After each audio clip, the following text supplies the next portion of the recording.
अस्सलाम वालेकुम एवरीवन। आज की हमारी वीडियो है पेल्विक कैविटी और एब्डोमेन से रिलेटेड, जिसमें मैं आपको सम हाउ एक्सरे का नॉलेज दूंगी। उसके बाद मैं आपको एब्डोमेन और पेल्विक कैविटी की तरफ बताऊंगी। सो बेसिकली एक्सरे होते क्या है? एक्सरे जो है वो हमारे पास, इसमें हम हाई एनर्जी पावर्स का यूज़ करते हैं, जैसे कि गैमा रेज, एक्स रेज, जो कि पेनिट्रेट कर सकती हैं बॉडी को, ताकि हम उसकी इमेज जो है वो प्रोड्यूस कर सकें। लेकिन हम इसके लिए नॉर्मल सनलाइट और बल्ब लाइट का यूज़ नहीं कर सकते, क्योंकि वो इमेज प्रोड्यूस नहीं कर सकते, प्रॉपर इमेज नहीं बनाते। जिसमें हम यहाँ पे वर्ड लिखा हुआ है कोलैमिनेशन। कोलैमिनेशन क्या होती है? ये बेसिकली कोलैमिनेट करते हैं स्पेसिफिक एरिया पे, यानी कि जिस एरिया का हमें एक्सरे चाहिए होता है वो सिर्फ उस पर कोलैमिनेट यानी फोकस करता है उस पॉइंट की तरफ, ताकि बाकी जितने भी बॉडी के ऑर्गन्स हैं या पार्ट हैं या बोन्स हैं उनमें रेडिएशंस ना लगें, क्योंकि ज़्यादा रेडिएशंस लगने की वजह से कैंसर जो है वो भी कॉज हो जाता है।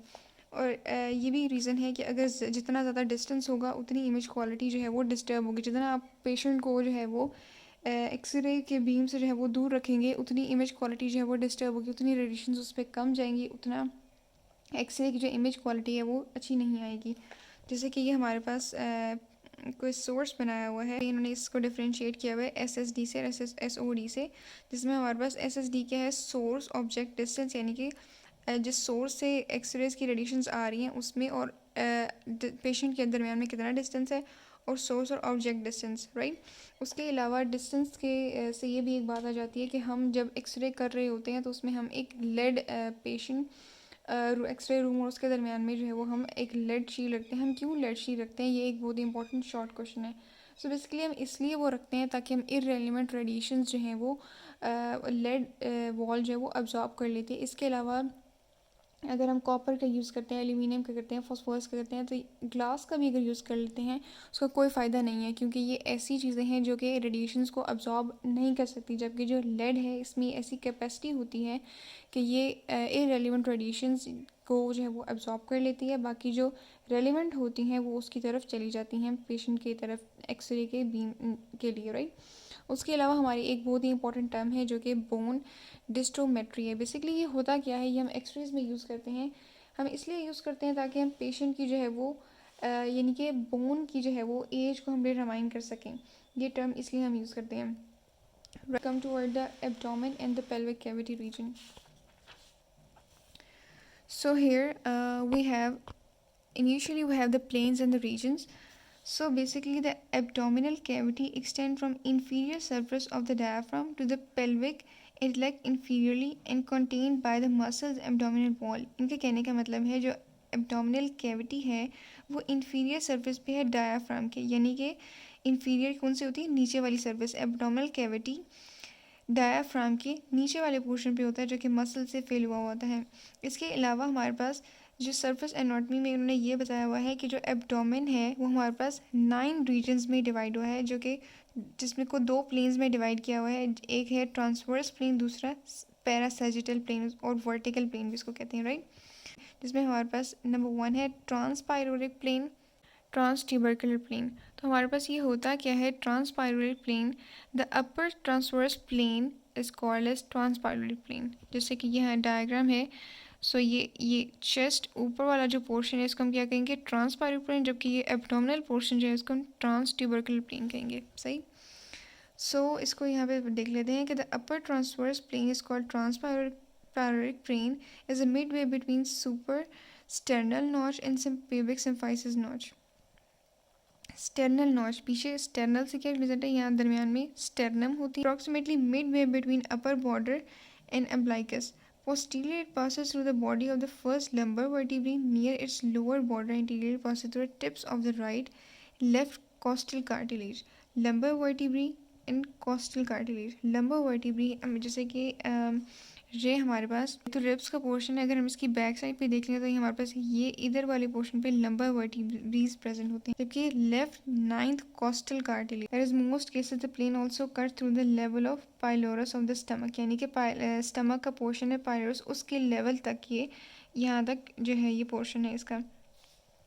जबकि जो ये हमारे पास अपर ट्रांसवर्स प्लेन थी ट्रांसपाइरोरिक, और दूसरा है इसमें मेन डिफरेंस ये है कि ये अपर प्लेन है और ये लोअर प्लेन है। ट्रांसट्यूबरकुलर प्लेन, ये लोअर ट्रांसवर्स प्लेन है, is a level of the tubercle of the iliac crust interiorly in near the upper border fifth lumbar vertebrae. इसमें हमने क्या कहा था, फर्स्ट लंबर वर्टिब्री, जबकि ये जो है वो फिफ्थ लंबर वर्टिब्री है। ये भी पोस्टीरियरली था, ये भी पोस्टीरियरली है। तो हमारे पास जो लंबर वर्टिब्री हैं ये होते ही 1 से 8 तक हैं, सही है, जिसमें 1 लंबर वर्टिब्री ये होगी, फिफ्थ लंबर वर्टिब्री ये हो गई, सही है। 2 parietal plane at the right angles to the transverse plane, जिसमें हमारे पास these plane divide the abdomen into 9 region, जो कि हमने ऊपर भी पढ़ा था। centrally above the below epigastric umbilicus hypogastric region, ये सारे region यहाँ इस diagram में mention है।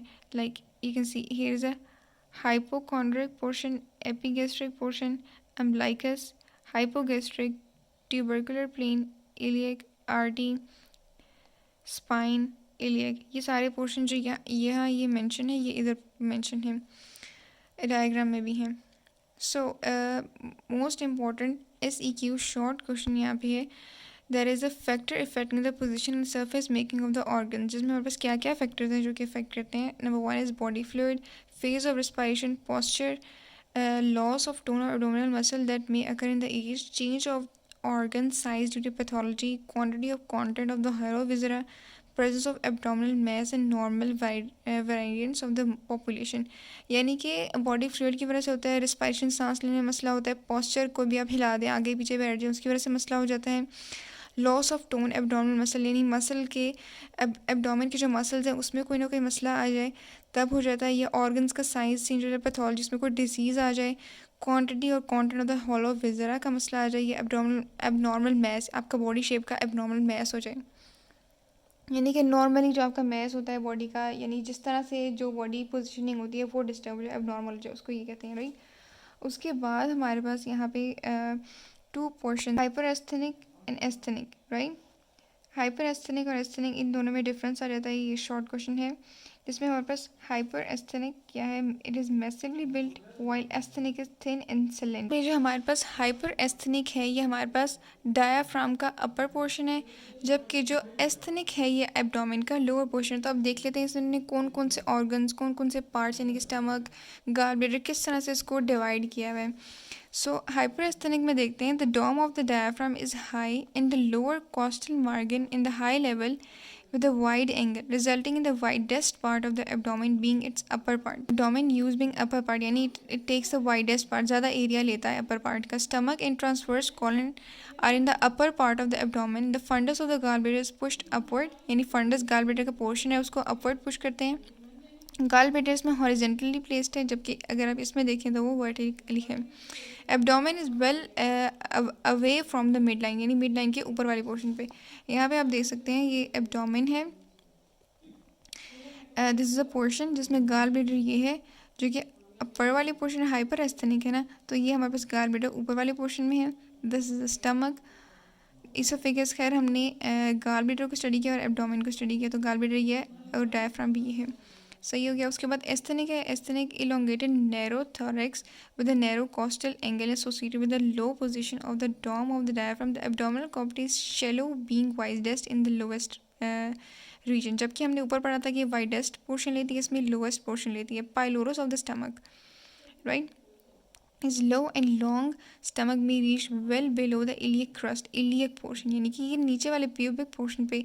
इलियक क्या होता है, हिप बोन की 3 बोन्स होती हैं, इलियक, एस्कियम और प्यूबिस। तो ये इलियक हिप बोन की बोन है, उसका आउटर क्रेस्ट, आउटर पोर्शन को क्रेस्ट कहते हैं। तो ये लॉन्ग स्टमक इसके आउटर कॉर्नर तक लगती है। The gall bladder is vertically placed mid line with the fundus and level of the iliac crest. तो ये हमारे पास एस्थेनिक की पोर्शन, जिसमें हमारे पास ये लोअर कॉस्टल मार्जिन, जहाँ ये देखिए यहाँ गॉल ब्लैडर कितना ऊपर था और जहाँ गॉल ब्लैडर कहाँ आ गया, ये नीचे आ गया, और डायफ्राम भी ये डाइवर्टेड हो गया, स्टमक भी यहाँ आ गया, सही है। So this was lower, this was upper portion.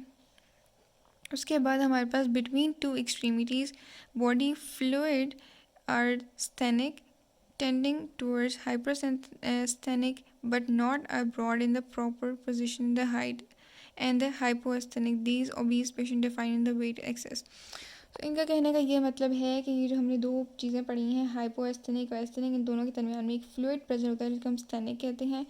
इसके अलावा इन्होंने ये चीज़ डिस्कस की है, जो हमारे पास ओबीस पेशेंट होते हैं, यानी कि जो लोग जो इंडिविजुअल बहुत ही मोटे होते हैं, ओबीस होते हैं, उनको रेडियोलॉजी डिपार्टमेंट में ले जाने के लिए बहुत ही मुश्किल पेश आती है, और उनको मशीनरीज़ में बिठाने में भी मुश्किल पेश आती है, उनके एक्सरेज लेने में भी मुश्किल पेश आती है।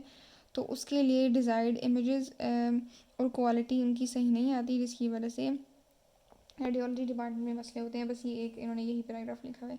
So this was the video abdominal cavity and pelvic portion. अगर आपको मेरी वीडियो पसंद आई हो तो मेरे चैनल को लाइक और सब्सक्राइब कीजिएगा। Thank you.